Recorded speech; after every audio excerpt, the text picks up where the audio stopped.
Soul of the Nation, this week, March 23rd, 2026, from the AIJC Chair, Mr. Mel Velarde. Strait of Hormuz, map of memory. This week, two bodies of water reminded us that a nation can be strangled in more ways than one. In the Middle East, the Strait of Hormuz is tightening like a fist. In Manila, a single piece of paper quietly loosened a grip that had held the Philippine mind for more than a century. On the charts, Hormuz is a narrow passage, barely 21 miles wide at its tightest point, but responsible for roughly a fifth of the world's oil trade. When the current Iran-US confrontation escalated into strikes and counterstrikes, the strait did what chokepoints always do under pressure. It turned from corridor into weapon. Shipping movements have fallen off a cliff.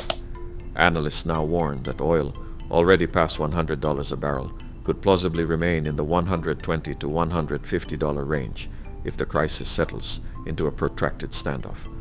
For the Philippines, this is not a geopolitical thought experiment. It is the diesel price at the pump in Quezon City. It is the jeepney driver in Cavite quietly recalculating whether his boundary is still survivable. It is the call center worker adding 20 minutes of walking to the daily commute because the second ride has become a luxury. The Strait of Hormuz is far away. Its closure arrives here faster than any ship. At precisely the moment one maritime artery constricted, another, less visible but just as vital, was reopened. On March 19th, retired Supreme Court Senior Associate Justice Antonio Carpio donated an original copy of the 1875 Carta General del Archipelago Filipino to the National Library. In the world of maps, this is not just an antique. It is what Carpio rightly calls Spain's third and last official map of the Philippines, later used by American authorities when they realized that the Paris Treaty map did not match the territory Spain had actually governed. On that sheet, one small word matters immensely: Panacot. The shoal we know today as Scarborough appears on the 1734 Murillo Velarde map under the same indigenous name that already marked it: Threat. The Kalayaan Island group appears not to be a later Filipino invention, but rather part of the surveyed edge of the Spanish-era archipelago.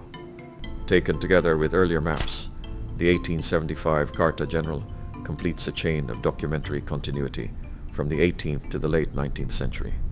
For years, the Philippines has argued its West Philippine Sea claims with a bundle of scattered documents: a Jesuit map here, an American chart there, diplomatic notes, and arbitral awards layered on top of one another.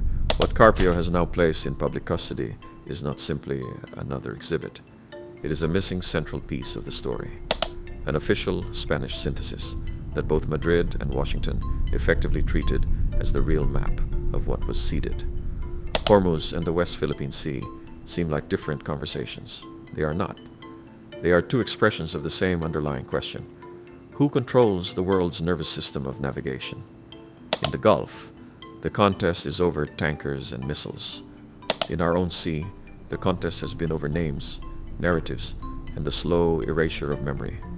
At Hormuz, you close the strait with weapons. In the West Philippine Sea, you try to close it by persuading the world that Panacot never existed as such, that the shoal was always something else, belonging to someone else. The lesson of this week is that both forms of closure are deadly. When Hormuz narrows, the global economy gasps. When a country forgets its own cartographic record, its spine bends. The first is felt in fuel prices and inflation. The second is felt in negotiations, where a nation that doubts its own history always walks into the room already smaller than it should be.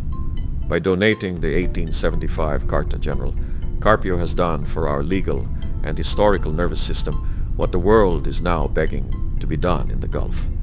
He has worked to keep a passage open, not a physical passage for ships, but an intellectual and moral passage for a people's claim to itself. We cannot reopen Hormuz from Manila, but we can decide that in our own waters, no one will ever again be able to say, we did not know what our own maps showed.